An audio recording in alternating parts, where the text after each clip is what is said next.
Oremos un ratico a donde nos encontramos. Por favor, cierren sus ojos, inclinen su cabecita y oremos un instante. Eterno Padre, poderoso Dios, te encargamos de este tiempo de la predicación a ti. Te rogamos que tu presencia poderosa venga, como sabemos que está acá. Te rogamos, Padre bueno, que tu palabra fluya en nuestros corazones y que no la olvidemos. Esto te lo rogamos en el nombre de Jesús. Amén. Amén. Eso, gloria al Señor. Vámonos a la palabra de Dios, al libro de los Hechos de los Apóstoles, capítulo 17, desde el versículo 16 en adelante. Aquellos que trajeron su Biblia, que el Señor les siga bendiciendo más todavía. Los que no han traído, no sean bandidos, traigan para la próxima vez, por favor. No se confíen en las pantallas, traigan su Biblia siempre. Hechos capítulo 17, desde el versículo 16 en adelante.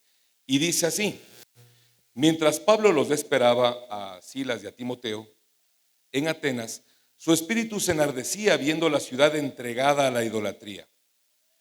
Así que discutía en la sinagoga con los judíos y piadosos, y en la plaza cada día con los que concurrían. Y algunos filósofos de los epicúreos y de los estoicos disputaban con él. Y unos decían: ¿qué querrá decir este palabrero? Y otros: parece que es predicador de nuevos dioses, porque les predicaba el evangelio de Jesús y de la resurrección. Y tomándole, le trajeron al Areópago, diciendo: ¿podremos saber qué es esta nueva enseñanza de que hablas? Pues trae a nuestros oídos cosas extrañas. Queremos pues saber qué quiere decir esto. Porque los atenienses y los extranjeros residentes de allí en ninguna otra cosa se interesaban, sino en decir o en oír algo nuevo. Entonces Pablo, puesto en pie en medio del areópago, dijo: varones atenienses, en todo observo que sois muy religiosos, porque pasando y mirando vuestros santuarios, hallé también un altar en el cual estaba la inscripción: al Dios no conocido, al que vosotros adoráis, pues sin conocerle, y es a quien yo os anuncio. El Dios que hizo el mundo y todas las cosas que en él hay, siendo Señor del cielo y de la tierra, no habita en templos hechos por manos humanas, ni es honrado por manos de hombres, como si necesitase de algo, pues Él es quien da a todos vida y aliento y todas las cosas. Y de una sangre ha hecho todo el linaje de los hombres, para que habiten sobre toda la faz de la tierra, y les ha prefijado el orden de los tiempos y los límites de su habitación, para que busquen a Dios, si en alguna manera, palpando, puedan hallarle, aunque ciertamente no está lejos de cada uno de nosotros. Porque en él vivimos y nos movemos y somos, como algunos de vuestros propios poetas también han dicho, porque linaje suyo somos.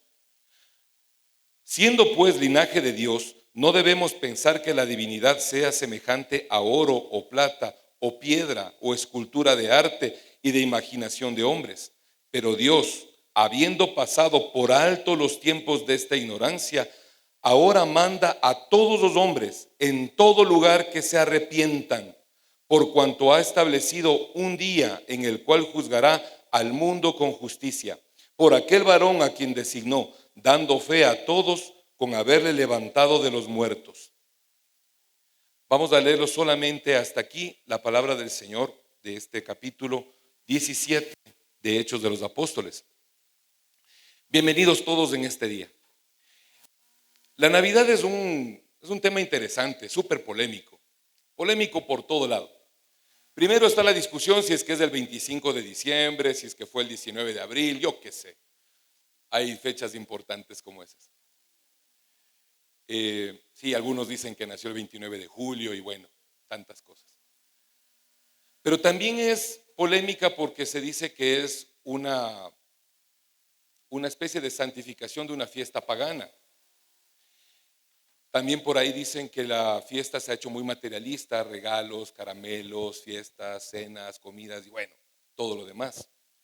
Y sí, todo el mundo tiene razón. Sí, no nació el Señor el 25 de diciembre.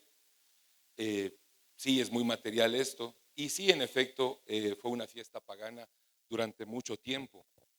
Y la primera iglesia, que ustedes saben que la primera iglesia fue católica, pues de una u otra forma asumió una fiesta pagana para hacer la Navidad. Algo muy parecido que cualquiera de las otras fiestas del año. No obstante, el punto no es ese. El punto de la Navidad es que Jesús nació. Y para serles muy sincero y muy personal, a mí me da igual qué día fue. A mí me da lo mismo si fue el 1 de enero, si fue el 19 de abril, que me encantaría que fuera el 19 de abril, pero me da lo mismo. El Señor nació y eso es lo importante. Hay hechos históricos, hay registros históricos que más o menos datan, le dan fecha que el nacimiento del Señor Jesús puede haber sido entre julio y octubre, por el tema del censo que más o menos da señales de este asunto. Aunque el censo no fue nacional, el censo más bien fue local.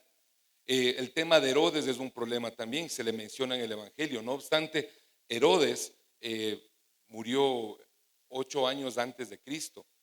De hecho, el nacimiento del Jesús, la datación, no nació en el año 0. El Señor Jesús nació 5 años antes de Cristo. Cosa chistosa, pero así está, porque hay un error en los calendarios. No obstante, repito, no importa la fecha, lo que importa es qué pasó, lo que importa es qué sucedió.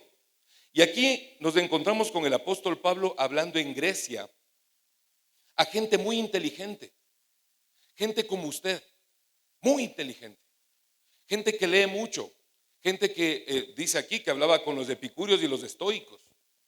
Estamos hablando de que hablaba con personas o le escuchaban personas que empezaron a diseñar la filosofía que hoy manejamos, la filosofía que se enseña en universidades, en todo el mundo. De hecho, el tema de los estoicos hasta ahora se puso de moda hace un año, hace un año y medio, cuando empezó el tema de la pandemia, se puso muy de moda el ser estoico, y hay hasta escuelas para ser estoico ahora. Eso existe en Grecia en ese tiempo. Hombres que se dedicaban a estudiar filosofía, hombres que se reunían a conversar y no hablaban de fútbol, por cierto. Tampoco se centraban a hablar acerca de la economía, ni se ponían a hablar acerca de cómo iban a hacer el viaje hacia, no sé, hacia las Termópilas, yo qué sé. No hablaban de eso, hablaban, como nos dice la Escritura, de cosas intelectuales. Conversaban acerca de nuevos descubrimientos, de nuevas teorías, a ver quién nos trae una nueva palabra, a ver quién nos trae una nueva enseñanza, a ver de dónde aprendemos algo que no sepamos. Imaginemos que esta gente ya le había escuchado a Aristóteles, a Sócrates y a todos esos hombres, pero espectaculares. Y ahora le escuchan a un Pablito. Y le digo Pablito muy en serio, porque no es que lo tomaban muy en serio ellos también. Porque cuando llegaban los filósofos griegos, llegaban con pompa, llegaban con orquesta, haciendo mucho alarde de lo que ellos eran, y formaban ellos mismos una reunión en el Areópago. No obstante, llega Pablo y Pablo no llega al Areópago, sino que Pablo está hablando en una plaza, hablando con los judíos, conversando acerca del Mesías que nació, del Mesías que murió, del Mesías que resucitó. Y a los griegos les llama la atención esto y dice, ¿de quién será? ¿Será un nuevo Dios? Alguno que no conocimos. Quizás Zeus se rumbió por ahí a otra chica como suele hacerlo y ahora tenemos un nuevo semidios, un nuevo héroe, tal vez como Hércules. Y los llaman para que les hable de esta situación. Repito, a gente inteligente como usted. Porque todos los que están aquí sentados, exceptuando los niños muy chiquitos, todos han estudiado. Y todos los que están sentados acá, escuchando esto, con la excepción de pronto del niño que todavía no entra a una escuela muy formal, todos han leído libros de historia, libros de geografía, libros de cívica, han estudiado física, matemática, química, biología. Aunque no les guste, lo estudiaron. En el caso de gente más ungida, estudiaron contabilidad. Gente más santa, estudiaron auditoría, yo qué sé. Han estudiado. Todos ustedes conocen algo de ciencias. A ustedes no hay cómo engañarles, eso espero. No hay cómo decirles una mentira y que ustedes se la traen. Yo estoy seguro que si el día de hoy yo me parara aquí, en este momento, y les dijera que estamos nosotros realmente habitando en una tierra plana, en un planeta plano, en un hot cake. Yo sé que ninguno de ustedes me creería. Ustedes dirán, pastor, por Dios, ¿qué se fumó? Eso que le puso a la sopa no era orégano. Cambie, pastor, ese azúcar no era impalpable, era otra cosa. Ya, no es cierto, pastor, ¿qué le pasa? Porque todos ustedes saben que la tierra es redonda. No por lo que la Biblia lo dice, porque la Biblia lo dice en un montón de partes, ¿no? Sobre todo en el libro de Isaías, que la tierra es esférica. No solo por eso, sino porque ustedes han leído de eso. Ustedes han estudiado. Saben lo que significa una foto satelital. Saben lo que significa con navegación. Todos ustedes saben acerca del famoso Cristóbal Colón y su navegación alrededor del planeta. Ustedes lo conocen, saben eso. Y entiendo que a ustedes no se les puede engañar. Así eran estos hombres de Atenas. Hombres a los que no se les podía engañar con alguna fábula, con algún cuento, con alguna mentira. Y llega Pablo a hablarles a esos hombres, como yo les hablo a ustedes ahora. Y Pablo les dice que ellos están adorando a dioses que no son. Pablo les dice, ustedes adoran a cosas que no conocen. Adoran a dioses sirviéndoles como que si necesitaran algo de ustedes. Y luego les habla del Dios de él, del Dios nuestro. Y les dice, yo les vengo a hablar de un Dios que no necesita de nadie. Les vengo a hablar de Dios, de un Dios que no tiene hambre. Y si la tuviera, de él son los animales, los toma el que quiera. De un Dios que no necesita riquezas. Él mismo lo dijo. Yo soy el dueño del oro y de la plata. Mío es todo, dijo el Señor. Así que yo te digo esto a ti, que insisto, eres muy inteligente y te pido que le pongas mucha atención. Dios no necesita de ti. Si en algún momento dado alguien te predicó y te dijo, el Señor necesita de ti para salvar la tierra, es mentira. Si Dios necesitara algo, no sería Dios.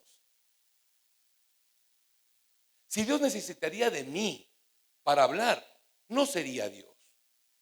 En el libro de Esther, Mardoqueo, cuando habla con Esther con respecto a la liberación de los judíos en ese tiempo allá en Susa, Mardoqueo le dice una realidad que es súper marcante para la reina Esther y para mí también, porque Esther se pone como miedosa, chútica, es que Mardoqueo, mira, hablar con el rey es como difícil, tú sabes, el que entra sin permiso le matan y bueno, yo soy nueva entre las esposas del rey, no sé si me arriesgue. Mardoqueo no le explicó, Mardoqueo no le hizo una teología, Mardoqueo no le habló acerca de los principios bíblicos de la prosperidad o de la sanidad o de la salvación. Mardoqueo fue muy sencillo y le dijo, mi amadísima Esther, fresca, no te preocupes. Si tú no haces esto, no hay problema. Respiro y liberación vendrán de otro lado. Tú tranquila. Pero eso sí, tú también vas a marchar cuando todos muramos. Y esto me hace entender a mí una cosa. Si la reina Esther no se ponía en ayuno, si la reina Esther no iba delante del rey para pedir ayuda, no importaba. Dios iba a salvarlos. Si me copias. Si tú, mi amadísimo hermano que te encuentras acá, si tú te encuentras hoy mismo en un problema, que sé que estás en un problema, si tú ahora mismo te encuentras en una complicación, en una enfermedad, en una dificultad muy grave y piensas que Dios está esperando que tú cambies algo para Él poder hacer algo, estás equivocado. Dios no necesita de ti. Dios tiene misericordia de quien tiene misericordia. Y Dios hace lo que Él quiere hacer porque Él es Dios. Pero el que necesita de Dios eres tú. Tú sí necesitas de Él. Y por ahí alguien podría levantarse, no, yo no necesito del Señor. Ah, bueno. Aquí la palabra del Señor, justamente lo que leemos, Pablo les dice a los griegos, este Dios que creó todas las cosas y que da a los hombres aliento, la capacidad de respirar, y que da a los hombres el alimento para que coman, y que les da a los hombres todas las cosas, el trabajo, la casa donde vives, la fortaleza de tus brazos, la inteligencia de tu cerebro, la habilidad de tu boca, la fuerza en tus piernas. Eso lo recibe solamente de Dios. Y Pablo les está hablando a los griegos, gente inteligente como usted, esto. Tú eres el que necesita de Él. A ti te hace falta. Dios puede traer liberación al pueblo de cualquier medio, de cualquier forma. Si no es contigo, será conmigo. Y si no es conmigo, pues será otro. Dios Él ha prometido cosas y Él cumple sus promesas. Una de las promesas que está en el libro de los Romanos es: cree en Jesucristo y serás salva tú y tu casa. Es una promesa, yo la creo, yo la tomo para mí. Sin embargo, si yo no les traigo la predicación a mi familia, no pasa nada. Alguien más lo va a hacer. Pero ojo con esto, la gloria también será de la otra persona. Con la reina Esther pasó lo siguiente. Ella tomó la decisión y ella está ahora en ese libro que nosotros leemos cada domingo, por lo menos. Pasó a la historia, será recordada siempre. Los apóstoles, los 12 apóstoles, ellos fueron llamados, ellos se prepararon, ellos se entregaron, ellos pasaron a la historia. Pero hubo otras personas que también fueron llamadas. ¿Se acuerdan que le seguían al Señor más de 500? De los 500 quedaron 70, de los 70 quedaron 12. Los otros son cristianos, pero no son recordados. La historia es parecida en tu casa. Tú tienes la opción de hablarle a tu familia acerca de la salvación de Jesús, acerca de lo que Jesús vino a hacer en la Navidad. No a traer regalos, no a traer caramelos, que por cierto hay caramelos para todos ustedes. Bueno, para los niños. Y no todos, la verdad, ya se emocionó la Génesis, dijo así para mí. Niños de 13 para abajo. No vino para eso. Él vino para traernos una esperanza, una oportunidad. La oportunidad, la opción que el hombre tiene hoy día de acercarse al Dios único y verdadero. Al Dios que trae salvación. Al Dios que trae misericordia a aquel que la necesita. Entonces Pablo les habla a estos griegos intelectuales y les dice: este es del Dios que pasó por alto la ignorancia de otro tiempo, pero que ahora pide el arrepentimiento de todos los hombres. Les he dicho que Dios no necesita de nadie. Tal es así que Dios mismo se hace hombre en la Navidad. Hace años atrás yo daba una prédica que quise repetir el día de hoy, pero el Señor me dijo que no. Cambiamos de tema, pero lo voy a mencionar para no quedarme con las ganas.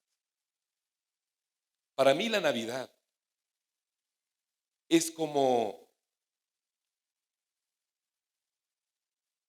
cuando yo me enojé con mi papá por una tontería que yo hice. Yo le traté mal. Yo le grité a mi papá. Hasta ahora no entiendo cómo lo hice, pero lo hice. Le grité a mi papá. Ya me sentía grande, ya tenía mis 22 años. Me armé de valor y di un golpe en la mesa y le grité a mi viejo. Mi papá se quedó al otro lado, hizo así, como diciendo: qué bruto, este no sabe que le puedo matar. No sonrió, no se puso bravo, solamente me dijo: siéntese. Yo, pero es que siéntese. Y me senté. Y él se levantó, fue a la cocina, que estaba ahí mismo, porque la mesa del comedor es acá. Se levantó a la cocina, estaba hirviendo agua, puso 2 tazas, puso una cucharada de café en el mío, 2 de azúcar, se puso él también, meció y me trajo una taza. Me puso ahí y luego se sentó frente a mí y se tomó el café y me dijo: tome, es para usted. Y yo tomé el café. Yo esperaba a qué horas me va a pegar, a qué rato me grita, cuándo me manda de la casa. Se tomó el café, terminó y me dijo: ¿le gustó? Sí. ¿Quiere más? No, no, ya está tranquilo. Sí, bueno, vamos a hacer esto. Y me dijo lo que vamos a hacer. Y se arregló el problema. Eso es Navidad. Tú te portaste re mal. No importa el pecado que hayas cometido, tú sabes que pecaste. Algunos de aquí deben haber matado a alguien. Y bueno, y si no le mataron, tienen que haber insultado a alguien. Lo más seguro es que cuando alguien les botó el carro, sacaron la mano y le hicieron alguna seña con otro dedo, ¿no? Hicieron así.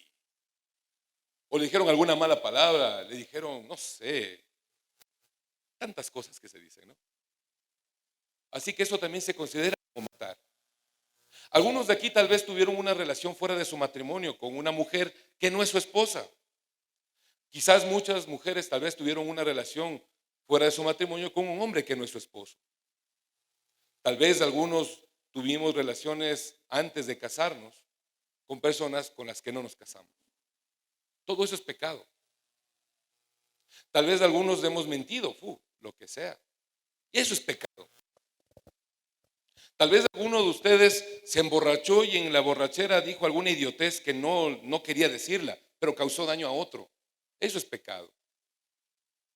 Quizás alguno consumió drogas y en el trance de la droga hizo alguna idiotez que causó daño a otros y de hecho te causaste daño a ti mismo. Quizás alguno de ustedes abandonó a alguien, no sé, abortó, insultó a los padres, se olvidó de sus papás, yo qué sé. Usted conoce sus pecados, yo conozco los míos. No les voy a enumerar porque no nos diríamos hoy. La verdad no pueden ser muchos, ¿no? Pueden ser solo 10. Porque el Señor así está en eso, nos ayuda a resumirnos. Y la paga del pecado, según la Biblia, es la muerte. La noticia para todos nosotros es que lo que te mereces es morir. Y no morir exactamente, irse al cementerio, amanecer el día de mañana en el Jardín del Valle. Nos referimos a la muerte eterna. A la muerte eterna, una separación total de Dios por toda la eternidad. ¿Cómo es esa parte de la eternidad? Ni idea. Pero definitivamente no hay un diablo que te va a estar pinchando, porque por lo menos sería alguna compañía un diablo. No es así. Es una soledad absoluta, separado de Dios y de todo. Eso es lo que tú te mereces. Porque tú le fallaste a Dios.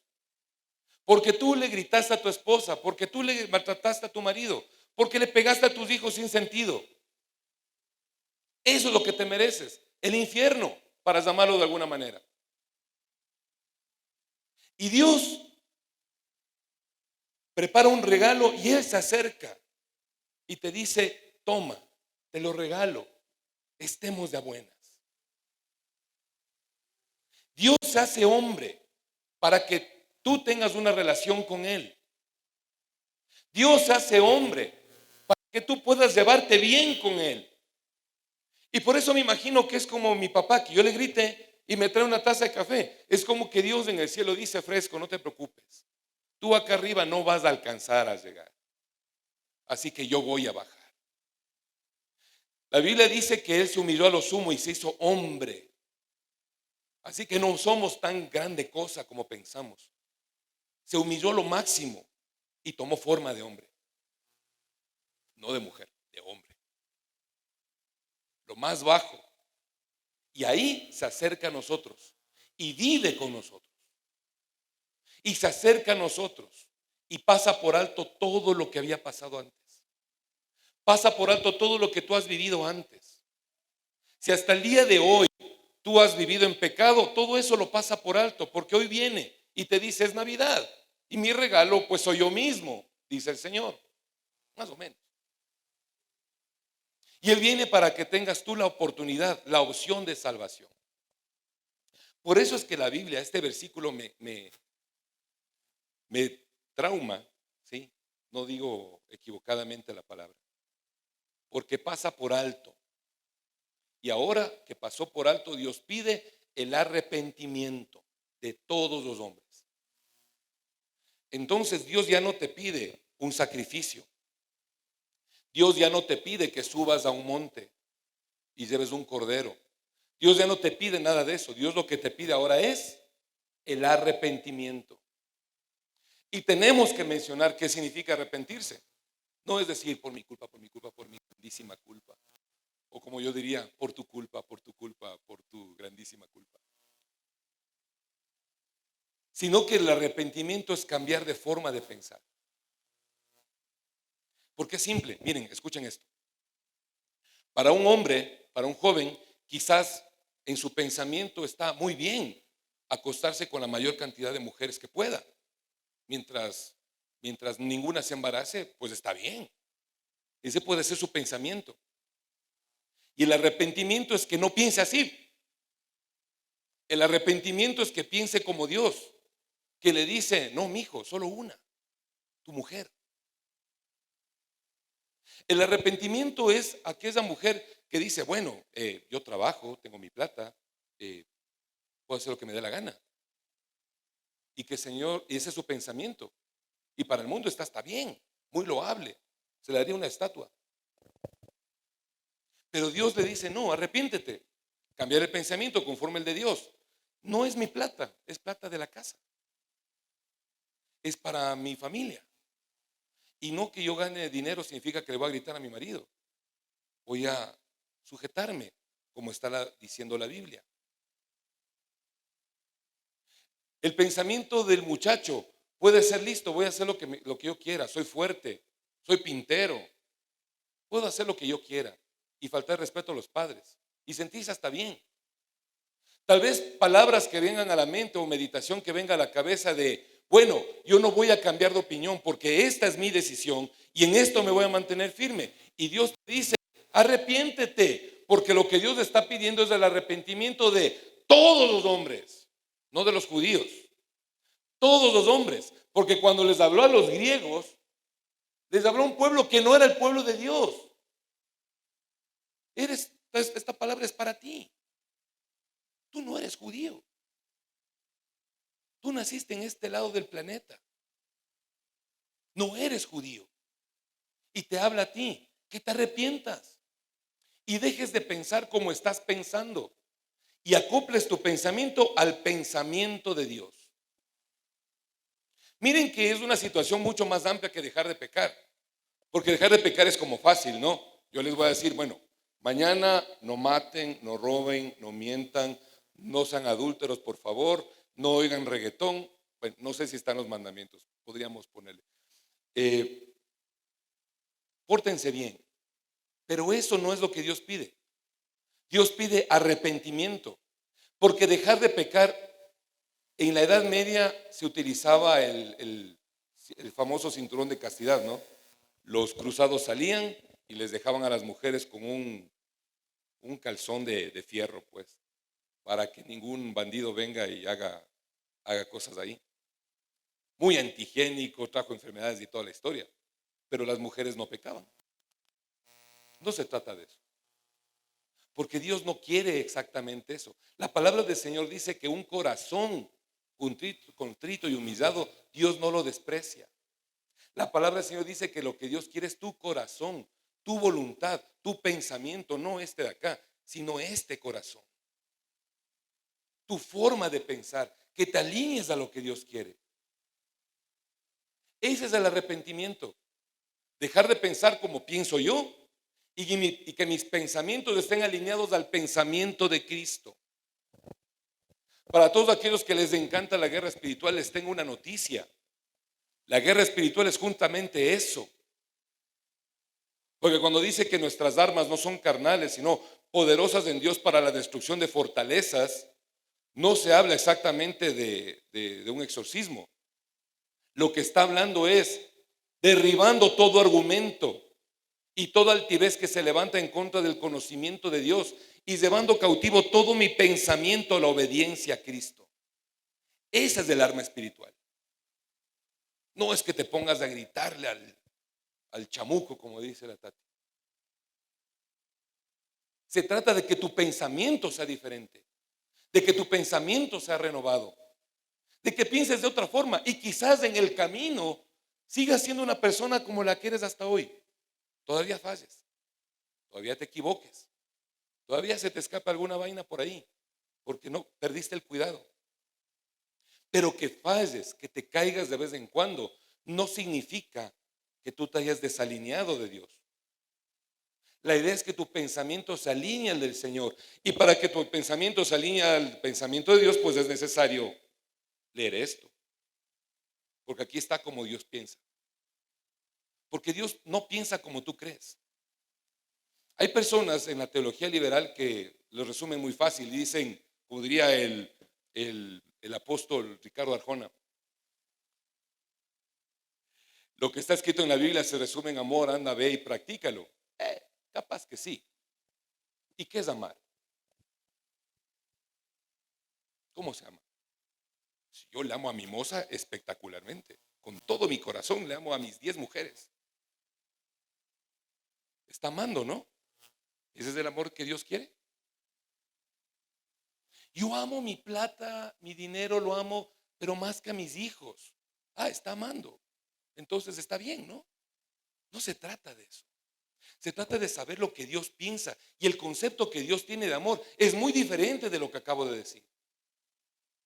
El concepto que Dios tiene de amor está en 1 Corintios capítulo 13. Ese es el amor que Dios ofrece, el amor que Dios cumple. No es el amor que se hace con una persona. Es una cosa muy distinta. ¿Qué piensa Dios de tus finanzas? ¿Qué piensa Dios de tu comportamiento? ¿Qué piensa Dios de la forma en la que vives con tu mujer? ¿Qué piensa Dios de la forma en la que vives con tus hijos? ¿Qué piensa Dios de la forma en la que tú vives con tu marido? Ese pensamiento, quitar el tuyo y poner eso es el arrepentimiento. El Señor Jesús lo dijo clarísimo: la vida eterna es esta, que conozcan al Padre y a Jesucristo a quien Él envió. Eso es vida eterna. Eso es fruto del arrepentimiento. La salvación no solamente es decirle: Señor Jesús, ven a mi vida. Así se empieza.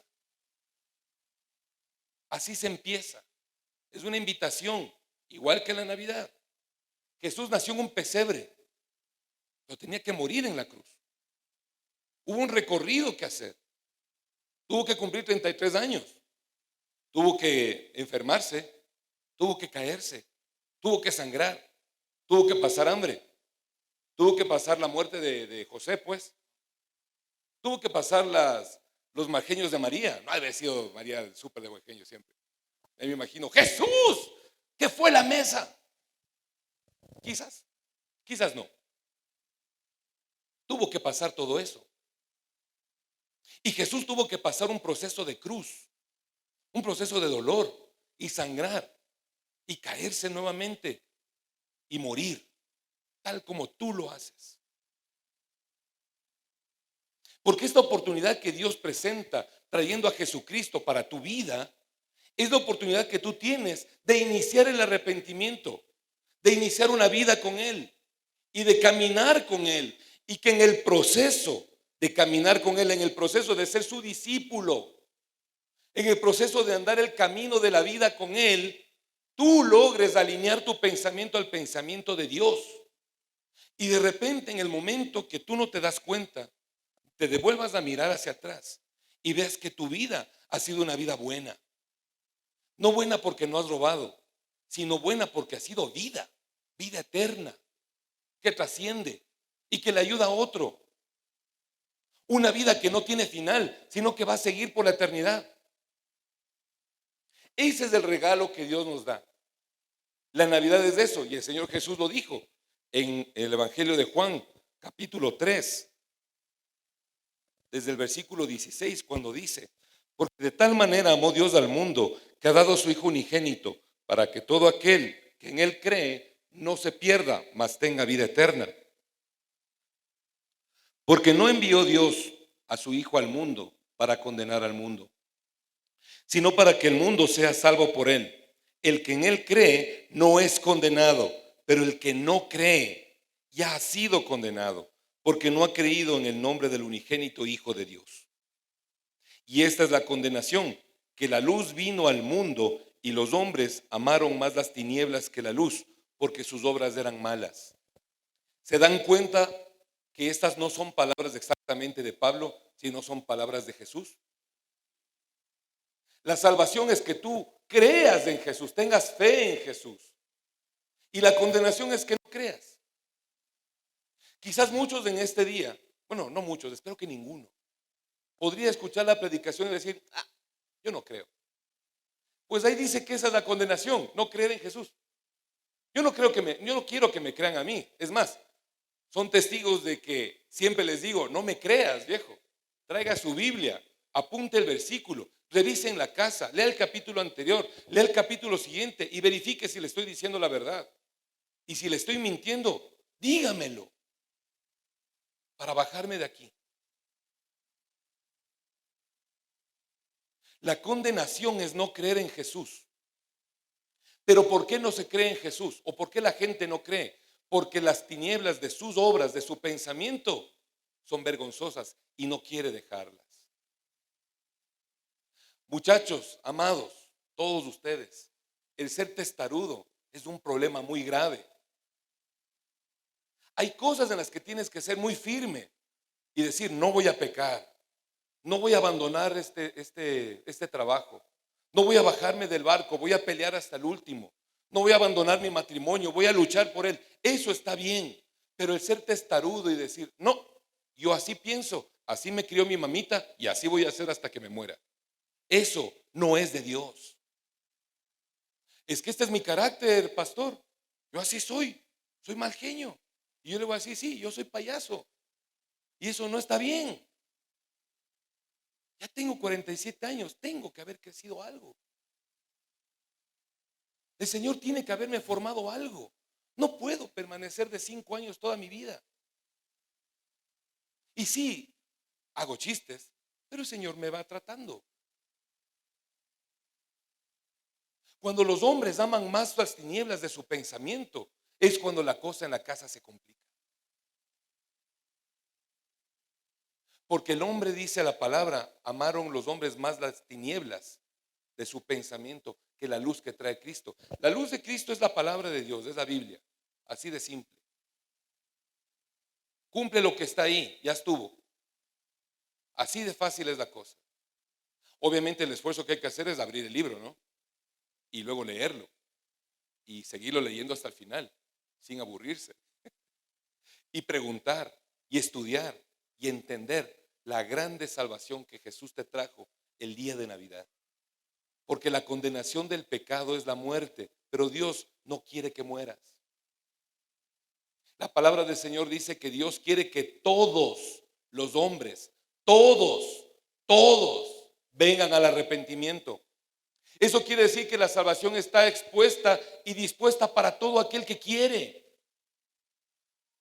Como Marcelito cantó hoy día, me pareció genial, por cierto. Jesús está aquí, pídele lo que quieras. Y habrá algunos que le pidan un Volvo, habrá otros que le pidan un Mercedes-Benz, habrá otros que le pidan una casa de 3 pisos, otros le pedirán un terrenito de unos 200 metros cuadrados, habrá otros que le pidan la salud para el cuerpo, pero habrá otros que le pidan, Señor, yo quiero conocerte, yo quiero saber quién eres. Habrá algunos que se puedan acercar como aquellos hombres santos que se acercaron y le dijo, Jesús, si quieres sanarme, sáname. Jesús, hijo de David, ten misericordia de mí. No se quedaron con una sanidad, se quedaron con una relación. Conocieron al Dios Altísimo. Que el día de hoy de Navidad tú puedas llevarte a casa esta palabra. Dios quiere que vengas al arrepentimiento y que tu pensamiento se alinee con el pensamiento del Señor. Que tú pienses como Dios piensa y cuando sea así, vas a mirar a otra persona distinta en el espejo. Y cuando le veas a tu esposa, cuando le veas a tus hijos, cuando le veas a tu marido, a tus hermanos, a tus padres, ya no los vas a ver igual. Porque vas a entender cómo piensa Dios de ellos y los vas a amar como Dios manda. Pongámonos de pie, por favor, para orar.